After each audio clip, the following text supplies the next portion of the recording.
தற்போதைய அண்மை செய்தியை பார்த்துக் கொண்டிருக்கிறோம். முதலமைச்சர் பற்றி அவதூறாக பேசிய வழக்கில் முன்னாள் அமைச்சர் சி.வி. சண்முகத்திற்கு உச்சநீதிமன்றம் கண்டனம் தெரிவித்திருக்கிறது.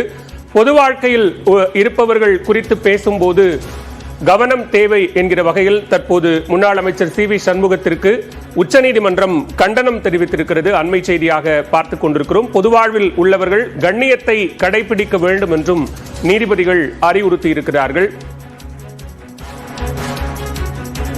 முதலமைச்சர் மு.க.ஸ்டாலின் குறித்து அவதூறாக பேசிய வழக்கில் தற்போது முன்னாள் அமைச்சர் சி.வி. சண்முகத்திற்கு உச்சநீதிமன்ற கண்டனம் தெரிவித்திருக்கிறது. பொது வாழ்வில் உள்ளவர்கள் கண்ணியத்தை கடைபிடிக்க வேண்டும் என்றும் அறிவுறுத்தியிருக்கிறார்கள். முதலமைச்சரை தரம் தாழ்த்தி பேசும்போது அவதூறு வழக்கு பதியப்படுவது இயல்புதானே என்றும் கேள்வி எழுப்பப்பட்டிருக்கிறது.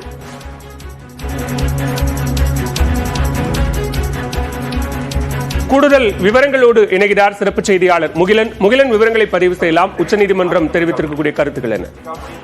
பாலா, தற்போது இந்த அதிமுக தலைவர் சி.வி. சண்முகம் அவருடைய அவதூறு வழக்கான தற்போது உச்சநீதிமன்றத்தில் விசாரணைக்கு எடுக்கப்பட்டு அந்த விசாரணையானது நடைபெற்று வருகிறது. இதில் சி.வி. சண்முகம் தரப்பில் மூத்த வழக்கறிஞர் முகுல் ரோத்தங்கி ஆஜராயிருக்கிறார். இதில் இடைக்கால நிவாரணத்தை நீட்டிக்க வேண்டும், அரசியல் விமர்சனம் செய்வது என்பது இயல்பு, ஒரு தவறான விஷயத்தை அரசு செய்யும் போது அதை எதிர்க்கட்சிகள் பிரதான தலைவர் என்ற முறையில் விமர்சிப்பது இயல்பு என்ற ஒரு கருத்தை அவர் தரப்பிலிருந்து முன்வைத்தனர். அதற்கு தமிழக அரசு சார்பிலிருந்து முதல்வரை ஒருமையில் பேசுவது மற்றும் மற்ற கடுமையான சொற்களை பயன்படுத்துவது அதெல்லாம் அவதூறு தான். அதன் அடிப்படையில் தான் இந்த வழக்கானது பதியப்பட்டிருக்கிறது என்ற ஒரு வாதத்தையும் முன்வைத்தனர்.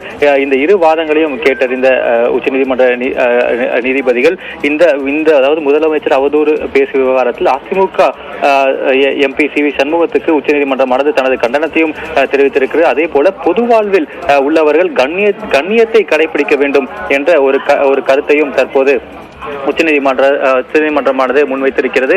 அதே போல இரு தரப்பிலும் வழக்கை வேறு தேதிக்கு ஒத்திவைக்க வேண்டும் என்ற ஒரு கோரிக்கையை வைத்தனர். அந்த கோரிக்கையை ஏற்று தற்போது நீதிபதிகள் வழக்கை ஜனவரி மாதத்திற்கு ஒத்திவைத்திருக்கின்றனர். அதே போல அனைத்து தரப்பு வாதங்களையும் அதே போல குறிப்புகளையும் தங்கள் முன் சமர்ப்பிக்க வேண்டும் என்றும் உத்தரவிட்டிருக்கின்றனர்.